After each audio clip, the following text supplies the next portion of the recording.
नमस्कार मंडळी, मी अंकिता प्रभू आलावलकर आणि आत्ताच आम्ही ॲडिओना सोबत युरोप ट्रिप करून आलो. सगळ्यांनी बघितलं, आम्ही भरपूर ब्लॉग्स पोस्ट केले मी, कारण माझी ही अशी पहिलीच एवढी मोठी आणि एवढ्या लांबची अशी ही पहिलीच ट्रिप होती आणि मला खूप इच्छा होती खूप आधीपासून जायचं. म्हणजे माझं तर असं टार्गेट आहे की मी 150 देश तरी मरायच्या आधी मला फिरायचे आहेत आणि त्यामुळे मला सतत फिरणं खूप आवडतं आणि मला खूप छान एक्सपिरियन्स असतो. नेहमी मी ॲडिओनासोबत जाते. मी माझी पहिली इंटरनॅशनल ट्रिपसुद्धा ॲडिओनासोबत होती, जी की दुबईची होती. त्यानंतर मी थायलंडलासुद्धा गेले होते आणि आता ही युरोप ट्रिप आम्ही केली.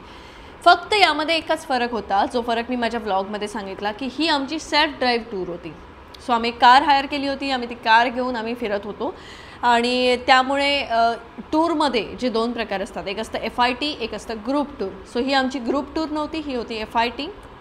सो FITमध्ये कसं असतं की तुम्हाला तुमची जी आयटनरी आहे ती तुमच्याप्रमाणे तुम्ही बनवू शकता. ग्रुप टूरमध्ये एक सेट आयटनरी असते ज्याला तुम्हाला फॉलो करावंच लागतं आणि ते करून तुम्ही छान मस्त एन्जॉय करून घेता.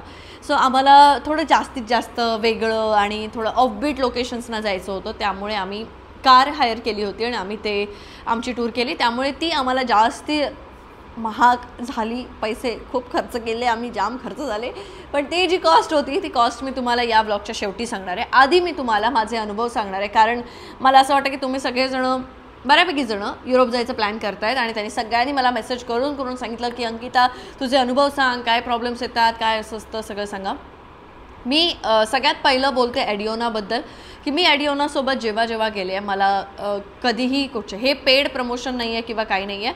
ॲडिओनासोबत जाण्याला मी का प्रेफर करते, कारण तिथे तुम्हाला एक फ्रीडम असतं, तिथे तुम्हाला खूप छान पद्धतीने सांगितलं जातं आणि खूप डिटेल माहिती दिली जाते, माहिती सांगितली जाते. आपण कुठे का जातो आहे, कशासाठी जातो या गोष्टी तुम्हाला सांगितल्या जातात. इंडियन मेंटॅलिटी अशी असते की आपल्याला कमीत कमी किमतीमध्ये जास्तीत जास्त देश फिरवणारी कंपनी जर कोणी मिळाली किंवा असं काही मिळालं आपल्याला, तर आपल्याला ते खूप भारी वाटतं. किंवा काही जण तुम्हाला कमी किमतीमध्ये कमी देश पण तुम्हाला सांगतात की आम्ही तुम्हाला भरपूर दाखवू. मला एक सांगा की एका देशात जाऊन तुम्ही 10 म्युझियम बघितले, कंटाळणार नाही तुम्ही? म्युझियम वगैरे फ्री आहेत तिथे, का 10 म्युझियम बघायचे आहेत? एखादं म्युझियम, एखादी बोट राईड, एखादं काहीतरी असं त्या भागातलं काहीतरी बघता आलं पाहिजे. कारण आपण जे आता जातो आहे युरोपमध्ये, सो आता मला सांगा युरोपमधलं कोणी आपल्या भारतामध्ये आलं आणि ते भारतात येऊन दिल्लीत येऊन गेलं तरीसुद्धा तो म्हणणार की मी इंडियात जाऊन आलो, इंडिया बघून आलो. सो आपण तसे जातो आहे. आपण अख्खा देश तर फिरू नाही शकत. आपल्या त्या देशातल्या ज्या काही बघण्यासारख्या गोष्टी आहेत, ज्या खूप सुंदर आहेत आणि ज्या बघितल्यानंतर आपल्याला असं वाटेल की वा यार की हे किती भारी आहे, अशाच गोष्टी ह्या ॲडिओना सिलेक्ट करतं. आणि काही वेळेला आपल्याला गर्दीच्या ठिकाणी जावं लागतं, कारण ती वास्तू तशी असते की ती बघितलीच पाहिजे तिथे जातोय तर. जसं की आयफेल टावर, पॅरिसला जाते आणि तुम्ही आयफेल टावर नाही बघितला तर मग काय अर्थ आहे? त्यामुळे ती आयटनरी त्यांची ही फार सुंदर पद्धतीने प्लॅन केलेली असते आणि मला ती नेहमीच आवडते, म्हणून मी नेहमी ॲडिओना प्रिफर करते. आता तुम्ही कोणासोबत जायचं हे तुमचं तुम्ही ठरवायचं आहे, पण मला विचाराल तर मी तुम्हाला नेहमी सजेस्ट करेन की तुम्ही ॲडिओनासोबत नक्की जा. कारण साकेत दादा आमचा फॅमिली आहे आणि साकेत दादासोबत मी भरपूर ट्रॅव्हल केले आहे. साकेत, सुजाता हे खूप छान पद्धतीने तुम्हाला गाईड करतात, त्यामुळे प्रेफर ॲडिओना. पण जेव्हा युरोपला जातो आहे तेव्हा आपल्याला 23 किलोचं बॅग नेणं अलाउड आहे आणि 7 किलोची आपण केबिनमध्ये फ्लाईटमध्ये घेऊ शकतो. 23 किलोही तुम्ही चेक इनला देऊ शकता.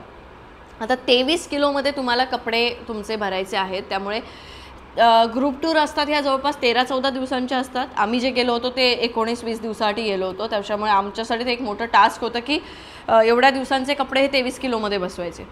तर तुम्ही ट्राय करा की तुम्ही जास्तीत जास्त हलके कपडे भरा, वजनाने हलके कपडे जे असतील ना असे कपडे त्यामध्ये कराल. आणि थर्मल्स कॅरी करायला विसरू नका, कारण कधीही थंडी, कधीही काही तिथलं वातावरण एकदम अनप्रेडिक्टेबल असतं. तुम्ही समर्समध्ये जरी गेलात तिकडच्या तरीसुद्धा सांगता येत नाही की कधी पाऊस पडेल, कधी थंडी लागेल, कधी काय होईल. आणि जॅकेट्स भरपूर कॅरी करू नका. जॅकेट्स तुम्ही एखाद दुसरं कॅरी करा आणि जेणेकरून तुमच्या बॅगचं वजन कमी राहील, तेच तुम्हाला घालायचं आहे. त्यामुळे हलके कपडे जे तुम्ही परत वापरू शकता, म्हणजे एखादी जीन्स असेल तर तुम्ही 2-3 टॉप त्याच्यावरती घेऊ शकता, 2-3 टी शर्ट घेऊ शकता, जेणेकरून तुम्ही ते रिपीट करू शकता. तर वजन बॅगचं कसं मेंटेन राहील हे बघा. युरोपला गेल्यानंतर आपण थोडीफार तर शॉपिंग करतो, त्यामुळे इथून 23 किलो घेऊन गेलात तर तिथून येताना परत आणणार ते कसं आणणार, असा प्रॉब्लेम होऊ शकतो. त्यामुळे तो प्रॉब्लेम अवॉइड करण्यासाठी, कारण 23 किलोची जर तुमची बॅग असेल आणि ती वजनाला झाली 23.5-24, तर ते मॅनेजेबल असतं. पण ती जर 25-26 किलो झाली तर तुम्हाला एका अख्ख्या बॅगचे पैसे भरावे लागतात, जे की 8 ते 10 हजार रुपये असतात. म्हणजे तुम्हाला अख्ख्या 23 किलोचे पैसे पे करायला लागतात. असं नाही की पर kg काय असतील ते आम्ही देऊ, तर असं नाही आहे. इंटरनॅशनल फ्लाईटने तुम्ही जेव्हा जाताय तेव्हा तुम्हाला अख्ख्या बॅगचे चार्ज द्यायला लागतात. त्यामुळे जर तुम्हाला असं असेल की ठीक आहे तर मग 23 किलो शॉपिंग करा परत एकदा, म्हणजे एक बॅग दुसरी घ्याल आणि ज्याचं वजन 23 किलो असेल ज्यासाठी तुम्ही 8 ते 10 हजार रुपये पे कराल. तिथे जाताना तुम्हाला तुमचं इंटरनॅशनल रोमिंग ऑन करायला लागेल. तुम्हाला जे रिचार्ज करायला लागेल ते तर तुमचा कोणता कार्ड आहे त्याच्यावरती डिपेंड करतं. माझं एअरटेलचं कार्ड होतं तर जवळपास मी 3000चं रिचार्ज केलं होतं डेटा रोमिंगसाठी, आणि मला व्लॉग्स वगैरे आणि हे सगळ्या गोष्टी लागतात. त्यामुळे मला एक कार्ड पण घ्यावं लागलं होतं, वेगळं सिम इंटरनॅशनल एक नंबर घ्यायला लागला होता. त्यासाठी जवळपास मला खर्च आला होता 7,000 रुपये. सो तो 7,000 रुपये जो खर्च आला होता तो कसं काय ते सगळं तुम्हाला तुमचे टूर गाईड सांगतीलच. ते मॅट्रिक्सचं एक कार्ड येतं, सिम कार्ड, तो एक नंबर तुम्हाला इंटरनॅशनल घ्यायला लागतो. तो असतो आय थिंक कितीतरी तेवढ्याच दिवसांसाठी, 20-25 दिवसांसाठीचा तो नंबर असतो. त्यासाठी तुम्हाला 7,000 रुपये पे करायला लागतात, ज्याच्यामध्ये तुम्हाला अनलिमिटेड डेटा मिळतो. आणि तो मी घेतला होता कारण मला डेटा खूप महत्त्वाचा होता. कारण माझं कामच हे आहे की मी कुठे फिरते, मी काय करते हे लोकांना सांगणं आणि लोकांना त्याबद्दल गाईड करणं. अचानक जर मी एवढे दिवस गायब झाले असते तर मला माझी प्रोफाईल मेंटेन करणं खूप कठीण झालं असतं. त्यामुळे मी ते सगळं नंतर कुठे एवढं सगळं ते पोस्टिंग करा आणि काय करा, त्यामुळे मी ते सगळं प्लॅन करूनच तसं गेले होते. आता तुम्ही जेव्हा युरोपियन कंट्रीमध्ये जाता तेव्हा सगळ्यात मोठा भारतीयांना येणारा प्रॉब्लेम तो म्हणजे याचा. सो त्याबद्दल मी सगळ्यात पहिलं सांगते. कारण आपण जेव्हा त्या कंट्रीमध्ये जातो तिथे जेट स्प्रे नसतात, जेट स्प्रे नाही आहेत, हा सगळ्यात मोठा प्रॉब्लेम आपल्याला वाटतो. सो तुम्ही त्यासाठी तुमच्यासोबत एक स्प्रे कॅरी करू शकता, ज्या स्प्रेची ॲमेझॉनची लिंक मी डिस्क्रिप्शनमध्ये दिलेली आहे. ती लिंक तुम्ही घेऊ शकता आणि त्या लिंकवरनं तुम्ही तो स्प्रे ऑर्डर करू शकता. अदरवाईज मी तुम्हाला एक चांगला ऑप्शन सजेस्ट करेन की जेव्हा तुम्ही त्या गोष्टीसाठी आतमध्ये जाता तेव्हा आंघोळ करूनच बाहेर या, म्हणजे तुम्हालाही काही खराब वाटणार नाही आणि तुम्ही ते सगळ्या गोष्टी मॅनेज करू शकता. जे वयस्कर लोक युरोप ट्रिपला जात आहेत किंवा ज्या लोकांना पायाचा त्रास आहे किंवा काय, तिथे बाथटब असतो जास्त.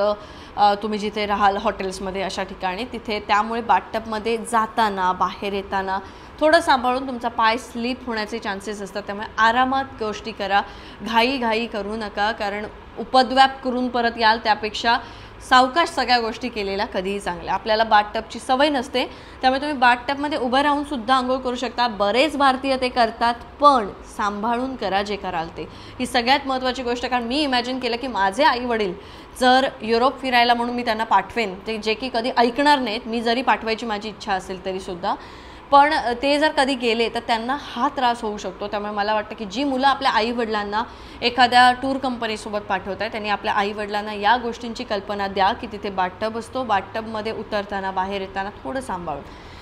युरोपमध्ये तुम्ही फिरायला जाताय म्हटल्यानंतर तुमच्या पायात शूज असलेच पाहिजेत, कारण तुम्हाला कितीही चालावं लागू शकतं. त्यामुळे कम्फर्टेबल शूज पाहिजेत, तर त्या शूजवरती जास्त पैसे खर्च करा. कारण जेव्हा तुमच्या पायात कम्फर्ट असतो तेव्हा तुम्ही जास्त चालू शकता, तुमचे पाय दुखणार नाहीत. नाही तर एक दिवस चालाल आणि दुसऱ्या दिवशी म्हणाल आता बस झालं. चप्पल, फॅन्सी हिल्स वगैरे ह्या गोष्टी वापरू नका जास्त. आणि जर तुम्हाला वापरायच्या असतील, मलाही वापरायच्या होत्या, पण आम्ही सेल्फ ड्राईव्हवाले होतो त्यामुळे आम्हाला त्या गोष्टी इझी होत्या की त्या गोष्टी कारमध्ये मी ठेवू शकत होते. तुम्ही टूरसोबत जात असाल तर ते तुम्ही बसमध्ये पण ठेवू शकता. फोटोपुरतं वापरा, तुमच्यासोबत एक सॅक कॅरी करा, ज्या सॅकमध्ये तुम्ही ह्या गोष्टी ठेवू शकता. की हिल्स वगैरे सॅकमध्ये ठेवले, शूज काढले, हिल्स घातले, फोटो काढला, नंतर परत ते हिल्स सॅकमध्ये ठेवले आणि नंतर आपण आपल्या नॉर्मल शूजवाल्या अटायरमध्ये आलो. कारण तुम्ही कितीही छान तुमचं ड्रेसिंग केलं तरी तिथे वातावरण जर बदललं तर तुम्हाला पटकन जॅकेट घालावं लागतं आणि जॅकेट घातल्यानंतर तुमचा लुक तसाही काही दिसणार नाही आहे. जॅकेट्स वेगवेगळे घेण्याच्या भानगडीत पडू नका, तुमच्या बॅगचं वजन वाढेल. पण मला माहिती आहे मुलींना जॅकेट्सची सुद्धा क्रेज असते, भरपूर जॅकेट्स त्यांना घालायचे असतात. तर जर तुम्ही कपल म्हणून जात असाल तर मी तुम्हाला एक टिप देईन की नवऱ्याचे कपडे कमी करायचे आणि आपले वेगवेगळे जॅकेट्स जे असतात ते त्याच्या बॅगमध्ये भरायचे, जे की मी केलं होतं, की तुम्ही करू शकता.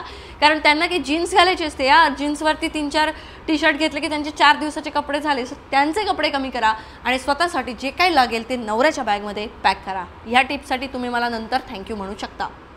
तुमच्यासोबत बॉटल असली पाहिजे पाण्याची, आणि तुम्ही जर दोघे जात असाल तर 2 बॉटल कॅरी करा. कारण असं होतं की आपल्या एकाच्या बॉटलमधलं पाणी संपलं तर ॲटलिस्ट दुसऱ्याच्या बॉटलमध्ये तरी असतं. तिथे पाण्याच्या बॉटल जशा आपल्या इथे रँडम दुकानांमध्ये मिळतात तशा सहसा मिळत नाहीत, आणि एखाद्या ठिकाणी जर मिळाली तर त्यासाठी तुम्हाला 5 ते 7 युरोसुद्धा पे करावे लागतील, जे आपले असतात 500 ते 700 रुपये. आणि मग आपल्याला असं वाटतं की अरे यार 500-700 रुपयाचे पाण्याला पे करायला लागत आहेत. सुपर मार्केटमध्ये जवळपास 1.8 युरो वगैरे असं होतं. म्हणजे 200 रुपयाला तुम्हाला 6 लिटर पाण्याच्या बॉटल 6 बॉटल वगैरे मिळत होत्या. पण खूप रेअरली तुम्ही सुपर मार्केटच्या आसपास असाल, त्यामुळे तुमच्यासोबत तुमची पाण्याची बॉटल असू द्या, जिथे टॅप वॉटर असेल ते तुम्ही घेऊ शकता. युरोपमध्ये हॉटेलमध्ये सुद्धा तुम्हाला पाणी दिलं जात नाही. तुम्हाला दिलं जातं स्पार्कलिंग वॉटर, जो असतो सोडा, पाणी नसतं. आणि तिथे बाथरूममध्ये ग्लास ठेवलेले असतात, ज्या ग्लासमधनं बाथरूममधल्या नळाचं पाणी तुम्हाला प्यावं लागतं. जे ऐकायला आणि आपल्याला विचार केला तर वाटतं ई असं, पण ते पाणी खूप चांगलं असतं. आम्ही ते पाणी प्यायलो, आम्हाला काही त्रास झाला नाही. आणि तिथे तसंच ते पाणी तुम्हाला प्यावं लागतं, टॅप वॉटर. आणि काही ठिकाणी आपण इंडियातनं आलो आणि आपण सांगितलं जरी त्यांना टॅप वॉटर द्या, तरीसुद्धा पैसे घेतले जातात. त्यामुळे स्वतःकडे बाटली असू द्या, बाकी काही इकडचं तिकडे झालं तरी चालेल, ती बाटली पाणी संपलं की पाणी कुठे मिळेल ह्या गोष्टीकडे तुमचं लक्ष असू द्या. ती पाण्याने भरलेली बाटली स्वतःसोबत ठेवा. बाहेर थंडी जरी असेल, काही असलं तरी स्वतःला हायड्रेटेड ठेवा, तिथे पाणी पीत राहा. तुम्हाला एक रेफरन्स म्हणून सांगते की असं हॉटेलमध्ये, काही हॉटेलमध्ये केटल असते, सगळ्याच हॉटेलमध्ये असते असं नाही. आणि इथे सोडा ठेवलेला असतो. सो पाण्याची बॉटल तिथे असेल असं इमॅजिन करू नका. पाणी आधीच भरून घ्या. आणि तिथे बाथरूममध्ये 2-3 ग्लास ठेवलेले असतात, ज्या ग्लासमधून तुम्हाला बाथरूममध्येच जे नळ आहे त्या नळाचं पाणी घ्यायला लागतं आणि तेच पाणी पिऊन तिथे राहावं लागतं. आणि तुम्हाला असे युरोपमध्ये दिवस काढावे लागतात, तरीसुद्धा तुम्ही खूप चांगलं एन्जॉय करू शकता. आणि हो, पाणी पिल्यानंतर आता मेन प्रॉब्लेम येतो तुम्हाला जायचा. यासाठी तुम्हाला 1 युरो पे करावा लागतो, ज्याचा अर्थ आहे तुम्हाला 95 ते 100 रुपये तुम्हाला पे करावे लागणार. आणि त्यासाठी तिथे चिल्लरच घेतली जाते. 1 युरोसाठी तुम्ही 50 युरो देऊन तिथे कोणी तुम्हाला सुट्टे द्यायला बसलेलं नाही आहे. तुम्हाला तो कॉईन द्यायला लागतो, टाकायला लागतो काही ठिकाणी, आणि तुम्हाला ते बाथरूम यूज करावं लागतं. सो ज्यांना फ्रिक्वेंटली बाथरूमला जायचं असतं किंवा ज्यांना बाथरूमला जाणं लागतंच, अशा लोकांनी स्वतःकडे कॉईन्स ठेवा. आता कॉईन्स सगळ्यांना घेऊन जाणं शक्य नाही आहे. सो काय करा की तिथे गेल्यानंतर समजा तुमच्याकडे नोट असेल, कॅश असेल, 50 युरो असतील किंवा काय असेल, मिनिमम कॅश कॅरी करा, जास्त कॅश कॅरी करू नका. फॉरेक्स कार्ड घ्या, ज्या कार्डमध्ये तुम्ही इंडियन पैसे वगैरे, ते मल्टी करन्सी कार्ड असतं, ज्याबद्दल तुम्हाला तुमची टूर कंपनी सांगेलच. मी थॉमस कुकचं फॉरेस्ट कार्ड घेतलं होतं आणि त्यामध्ये आम्ही इंडियन करन्सी लोड करून घेतली होती, जी तुम्ही नंतर युरोमध्ये, स्विस फ्रँकमध्ये, जिथे तुम्ही ज्या कंट्रीमध्ये जाल तिथे तुम्ही ते कार्ड वापरू शकता. पण काही ठिकाणं अशी असतात जिथे कार्ड चालत नाहीत, तिथे तुम्हाला कॅश द्यावी लागते. मी तर तुम्हाला म्हणेन की तुम्ही 100 युरो एवढी कॅश कॅरी करा, त्याच्यावर कॅश कॅरी करू नका. आणि ती कॅश तुम्ही जेव्हा घेऊन युरोपमध्ये जाल तेव्हा कुठेतरी काहीतरी पहिलं खरेदी करा, जेणेकरून तुम्हाला चिल्लर मिळेल. आणि ती चिल्लर तुम्ही स्वतःकडेच ठेवा. आणि तुमच्यासोबत जर तुम्ही ग्रुपने जात असाल तर प्लीज एकमेकांना तेवढं सहाय्य करा की कधीतरी एखाद्याला गरज लागली तर त्याचे पैसे तुम्ही द्या आणि तुमचे द्या, असं करून तुम्ही ते वॉशरूमला जाऊ शकता. पण ते अवॉइड करू नका. ॲडिओनासोबत तुम्ही जर जात असाल ना, बेस्ट ऑप्शन आहे, कारण त्यांनी फ्रीवाले जे वॉशरूम्स आहेत ना, त्याची सगळ्याची नोंद करून ठेवलेली आहे. ते जास्त करून तुम्हाला फ्री वॉशरूममध्ये नेतील याची गॅरंटी मी देते. पण काही ठिकाणी असं आहेत ना की नाहीच आहे जवळपास, आणि तुम्ही एखाद्या ठिकाणी फिरायला गेलात तर फ्री वॉशरूमसाठी तुम्ही 10 किलोमीटर कुठे जाऊ शकत नाही. सो अशा ठिकाणांसाठी तुमच्याकडे सुद्धा कॅश असू द्या आणि ती तुमच्या गरजेपुरतीच वापरा, इकडे तिकडे वापरू नका. जाताना सोबत छत्रीसुद्धा एक कॅरी करा, जी छोटी छत्री असेल, कारण आपल्या इथे जी 200-300 रुपयाला छत्री मिळते ती तिथे 800 ते 1000-1200 रुपयाला मिळते. त्यामुळे तुम्हाला मग असं वाटायला नको की अरे बापरे किती खर्च करतोय आपण किंवा काय, कारण कितीही म्हटलं तरीसुद्धा आपण तिथे गेल्यानंतर 95चा पाडा हा करणारच आहोत. कारण 2 युरो म्हणजे 95 दुने किती, अरे बापरे एवढे, असं ते होतं. ते माझंही होत होतं, तुमचंही होणार. आणि ते होणं खूप चांगलं आहे. असं नाही की ते होणं म्हणजे तुम्ही खूप लो क्लास आहात, असं नाही आहे. ते करा, कारण नंतर आपल्याला येऊन इकडे दिवस काढायचे आहेत. त्यामुळे तिकडे सगळंच उधळून आलात तर इकडे आल्यानंतर काय करणार ना. त्यामुळे तो विचार असणं ही खूप चांगली गोष्ट आहे. विचारपूर्वकच खर्च केला पाहिजे. त्यामुळे छत्री सोबत ठेवा, कारण कधीही पाऊस येऊ शकतो, कधीही काही होऊ शकतं. त्यामुळे आपल्याकडे छत्री असलेली कधीही चांगली. छत्री किंवा पॉन्चोसारखं, रेनकोटसारखं जे काही तुम्हाला वाटेल, जे तुमच्यासाठी कम्फर्टेबल असेल ते तुम्ही कॅरी करा. तुमच्यासोबत 1-2 प्लास्टिकच्या पिशव्यासुद्धा ठेवा, कारण काही कपडे ओले झाले, काय झालं तर तिथे सहसा तुम्हाला प्लास्टिक पिशव्या इझिली मिळत नाहीत. त्यामुळे त्या पिशव्यासुद्धा असू द्या, ज्याच्यामध्ये तुम्ही ते कपडे ठेवू शकता. आणि एक लक्षात घ्या की तुम्हाला प्रत्येक वेळेला तुम्ही दर दिवशी दुसरीकडे जाणार आहात. दर 2 दिवसांनी तुमचं हॉटेल बदलणार आहे. त्यामुळे तुम्हाला ती बॅग ओपन करायची आहे, बंद करायची आहे. त्यामुळे बॅगमध्ये प्रत्येक दिवसाचे कपडे हे तसे सेपरेट करून ठेवा, जेणेकरून तुम्हाला त्रास होणार नाही.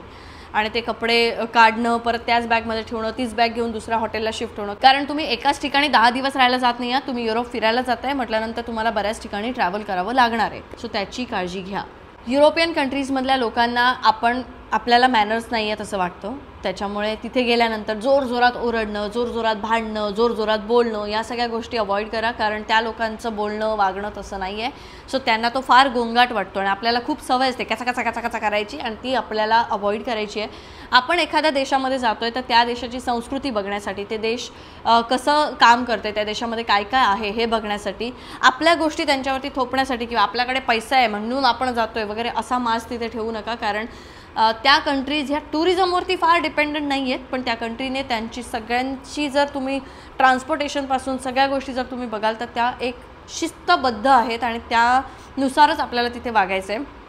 कुठेही पार्किंग करून चालत नाही, प्रत्येक ठिकाणी फाईन आहेत, प्रत्येक ठिकाणी तुम्ही कुठेही कचरा टाकू शकत नाही. सो अशा काही गोष्टी आहेत. काही देश तिकडचे त्याला अपवाद आहेत जिथे तुम्हाला घाण दिसेल, पण बऱ्यापैकी देश आणि बऱ्यापैकी तिथली गावंसुद्धा ही खूप छान त्यांनी जपलेली आहेत आणि ते सगळं बघून येऊन आपल्याला भारतामध्ये सुद्धा तेच करायचं आहे. त्यामुळे तुम्ही तिकडे जाताय याचा अर्थ तिकडे शिस्तीत वागायचं आणि इकडे आल्यानंतर कचरा करायचा आहे असं नाही आहे. त्यामुळे ते सगळं बघून या, पण आल्यानंतर ते सगळं इकडे आपल्याला अवलंबायचं आहे आणि सगळ्या लोकांनाही सांगायचं की तुम्ही सुद्धा असेच वागा. आता येऊया आपण सगळ्यात महत्त्वाच्या पार्टवरती, आपलं जेवण. तिथे गेल्यानंतर तुमचे याचे खूप हाल होऊ शकतात. म्हणजे मी साकेत दादाला सांगितलं होतं की मी पिझ्झा बर्गर खाऊन राहू शकते, मला काही त्रास नाही होणार. सो आमच्या आयटनरीमध्ये तू इंडियन रेस्टॉरंट्स वगैरे काही बाबा बघू नकोस, आपण बघूया काही खाऊया. सो आमचे जे हाल झाले ते नेक्स्ट लेवल होते, कारण आम्ही स्वतःहून ते करून घेतले होते. तिकडची लोकं ही जास्त, म्हणजे आपल्या इथे जसे पिझ्झा बर्गर जे मिळतात जी चव असते ती तिथे नसते. तिथे खूप तुम्हाला असं वाटेल की फिकं फिकं जेवण आहे, सगळं फिकं आहे, मीठ कमी, मीठ नाहीच, मसाले तर विषयच नाही, काहीच नाही, ऑइल नाही, काही नाही. सो ह्या सगळ्या गोष्टीमुळे तुम्हाला ते सगळं खूप फिकं वाटतं. मला आठवतं की आम्ही 7-8 दिवस हे असं फिकं फिकं खात होतो, आम्ही वैतागलो होतो. आणि नंतर साकेत दादा म्हणाला की जिथे आमच्या ॲडिओनाच्या टूर्स येणार आहेत अशा ठिकाणी इंडियन जेवण मिळतं, त्या ठिकाणी आज आपण जाऊया. आम्ही तिथे गेलो आणि असे जेवलो की म्हणजे मिळतच नाही आहे आणि आज मिळाले तर आपण कसं जेवू, तसं आम्ही जेवत होतो. आणि तिथे आपल्या महाराष्ट्रातलीच एक टूर कंपनी त्यांची टूर घेऊन आली होती आणि बरेच जण होते, सगळे 40च्या वरचे वगैरे असे सगळे होते आणि ते सगळे पण तिथेच जेवत होते. सो त्यांचं मी ऐकत होते की त्यांचं म्हणणं असं होतं, हे काय जेवण आहे, शी, आम्हाला वाटलं होतं यांच्यासोबत आलं तर चांगलं जेवण मिळेल, पण हे काय जेवण आहे, मी तर बाबा जाऊन सांगणार आहे यांच्यासोबत जाऊ नका म्हणून, किती घाण जेवण देतात, अरे रे वगैरे असं त्यांचं बोलणं चालू होतं. याला कारणीभूत हे होतं की तुम्ही जेव्हा ग्रुपसोबत जाता तेव्हा तुम्हाला पहिल्या दिवसापासून शेवटच्या दिवसापर्यंत इंडियन फूडच मिळतं आणि जे आपल्या इंडियाच्या कंपॅरिझनमध्ये खूप थर्ड क्लास असतं. पण जर तुम्ही तिथे आमच्यासारखे 7-8 दिवस काढाल ना तिकडच्या काय मिळेल ते खाण्यावरती, तर तुम्हाला तीच गोष्ट ही लक्झरी वाटते. आणि खरं तर युरोपियन लोकांसाठी आपलं जे फूड आहे ती लक्झरीच आहे, कारण त्याच्यामध्ये खूप स्पायसेस वगैरे असतात आणि ते सगळ्या गोष्टी. आम्ही एका इंडियन रेस्टॉरंटमध्ये सुद्धा गेलो होतो, पण अशा ठिकाणी ग्रुप्स अलाउड नसतात जे एकदम फॅन्सी आहेत किंवा काय, ते लोक आलाकाटवरतीच हे आहेत, म्हणजे तुम्ही तुमचं जेवण घेऊ शकता आणि जेवू शकता, जसं नॉर्मल ऑर्डर करणं आणि खाणं. पण त्यासाठी तुम्हाला मी कॅल्क्युलेट केलं होतं, पर हेड तुम्हाला जो खर्च जातो तो 8 ते 10 हजार रुपये जातो, दिवसाचा खर्च. 8 ते 10 हजार रुपये दिवसाला खर्च करायचा आणि तुम्हाला 13-14 दिवस ट्रॅव्हल करायचं. म्हणजे ग्रुपसोबत तुम्ही असाल आणि तुम्हाला जे इंडियन फूड मिळतं ते त्या युरोपियन कंट्रीमध्ये मिळणारं बेस्टच असतं, त्या पलीकडे बेस्ट ते काहीच देऊ शकत नाही. कारण मी ॲडिओनासोबत गेले आहे दुबईला, जे सुंदर जेवण त्यांनी दुबईला दिलं आहे किंवा जे सुंदर जेवण ते इतर ठिकाणी इंडियन रेस्टॉरंटमध्ये देतात, युरोपमध्ये तेवढे ऑप्शन्स नाही आहेत. आणि हे आपल्याला कोणी सांगत नाही, पण मी तुम्हाला सांगते की तुम्ही ॲडिओनासोबत जा किंवा दुसऱ्या कोणत्याही टूर कंपनीसोबत जा, तुम्हाला जेवणामध्ये असे फॅन्सी किंवा बापच जेवण मिळेल असं नाही होणार. तुम्हाला ते थोडंसं तिथे इंडियन मिळालं ग्रुपसोबत तरीसुद्धा तो एक स्ट्रगलच आहे आणि तो तुम्हाला करावा लागणारच आहे. त्याच्यामुळे त्यासाठी सुद्धा तयार राहा. सोबत एक केटल कॅरी करा गरम पाणी ज्याच्यामध्ये होतं ते, कारण रेडी टू ईट जे असतं काही आता मिळतं पॅक्ड फूड, ते तुम्हाला इथे वाटेल की शी हे कसं खाणार, पण तिथे ते सुद्धा एवढं चवीचं लागतं ना, मला विचारा की अक्षरशः डोळ्यात पाणी येतं ते फूड दिसल्यानंतर समोर. सो त्याच्यामध्ये काय असतं की गरम पाणी तुम्ही टाकलं की ते रेडी होतं आणि ते तुम्हाला खायला चांगलंच लागतं. त्याच्यामुळे ते एकदा जाण्याआधी इथे करून बघा, चव चांगली असते. इथे तुम्हाला ती चव लागणार नाही, पण मला विचारा तिथे तुम्हाला ते फार चवीचं वाटेल. त्याच्यामुळे ते सगळं कॅरी करा. नूडल्स येतात, कप नूडल्स, ज्याच्यामध्ये गरम पाणी टाकलं की ते रेडी होतात, ते वालं ते सुद्धा कॅरी करा.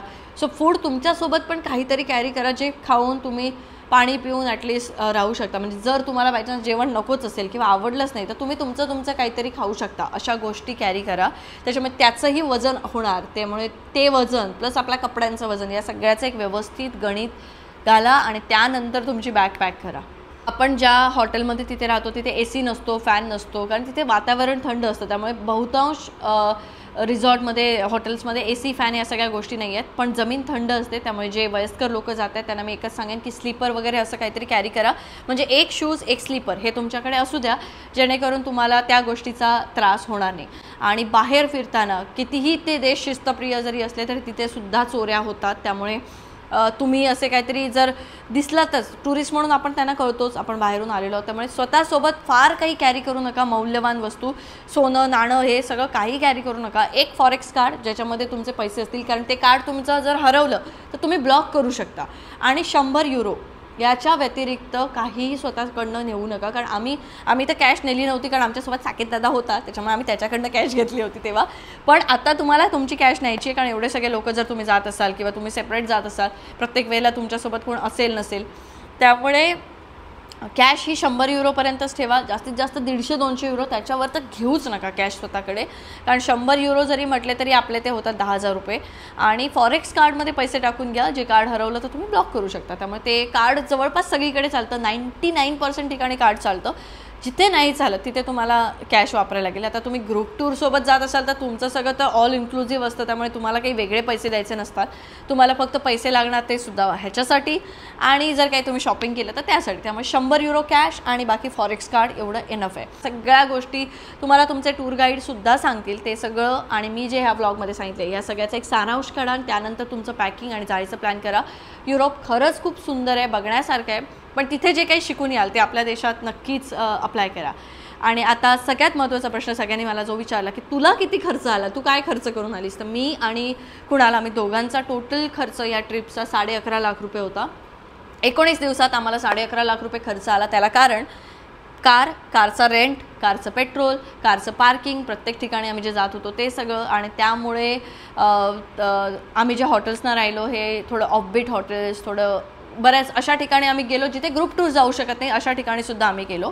त्यामुळे आमचा खर्च हा जास्त आला. पण युरोपची ट्रिप ही जवळपास दोघांची म्हटलं तरी 8 लाखामध्ये वगैरे व्यवस्थित ट्रिप होते, जेवढं मला माहिती आहे की जे पॅकेजेस असतात किंवा जे काही असतं त्याने तुम्ही कराल. तर तुम्ही कोणासोबत जाताय हे तुमचं तुम्हाला ठरवायचं आहे. पण आयटनरीज चेक करा, कोण तुम्हाला काय ऑफबीट लोकेशन्स दाखवत आहे ते बघा. आणि पैसे आणि किती देश यापेक्षा काय दाखवत आहेत या गोष्टीवरती कॉन्सन्ट्रेट करा आणि तसं तुमचं निवडा.